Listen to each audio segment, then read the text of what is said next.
அனுஷ்கா. நீங்கள் நம்ப மாட்டீங்க, ஒரு 1/2 மணி நேரத்துக்கு முன்னாடி பேசினேன், நீங்கள் வர்றதுக்கு முன்னாடி. அவங்களோட நான் படம் பண்ணல, ஆனால் அவங்கள எனக்கு ரொம்ப ஃபஸ்ட்டு படத்துலேருந்தே பிடிக்கும். எனக்கு பிடிக்குங்கிறத பிருந்தா மாஸ்டர்கிட்ட, கார்த்தி, நம்ம ஆர்டிஸ்ட் கார்த்தி, நம்ம பையா கார்த்திகிட்ட எல்லாத்தையுமே சொல்லி எனக்கு பிடிக்குங்கிற தகவல் எனக்கு முன்னாடி அவங்களுக்கு போயிடுச்சு. எப்போ பார்த்தாலும் ஒருத்தவங்களை பற்றியே பேசிட்டு இருக்கான்னு தகவல் கொடுக்குறது அதுக்காக தானே. பிருந்தா மாஸ்டர் போய் ஸ்பாட்டில் போய் சொல்கிறது, அது மாதிரி ஆர்யா, கார்த்தி இவங்கெல்லாம் மூலமாக எப்போ பார்த்தாலும் உங்களை பற்றி தாங்க சொல்லிட்டு இருப்பாருன்னு போய் தகவல் போயிடுச்சு. நான் அவங்க சந்திக்கலை. அப்போ ஃபஸ்ட்டு மீட்டிங் வந்து இந்த பார்க் ஹோட்டலில் சிங்கம் ப்ரமோஷனுக்காக வந்திருக்காங்க. எனக்கு அப்படியே பதறுது அவங்கள பார்த்தோன்னே. எனக்கு அவ்வளோ பிடிக்கும் உண்மையிலேயே.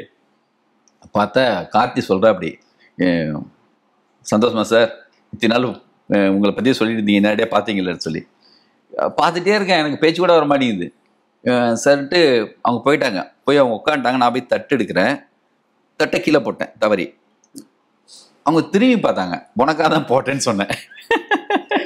அவங்களுக்கு எனக்கு நடந்த இன்சிடென்ட்ஸ் எல்லாமே ஒரு மாண்டே ஷாட்ஸ் மாதிரி நோட் பண்ணி வச்சு படத்தில் ஷூட் பண்ணலாம். அதுக்கப்புறம் அப்படியே கண்டினியூவாக நிறைய அவங்களுக்கு வேட்டை படத்தில் நடிக்க வேண்டியது மிஸ் ஆச்சு. அமலா பால் கேரக்டர் பண்ண வேண்டியது பண்ண முடியாமல் போச்சு. இருந்தாலும் குட் மார்னிங் குட் நைட்டு போயிட்டே இருக்கும். அவங்களுக்கு ஒரு நட்பாக தான், அன்போட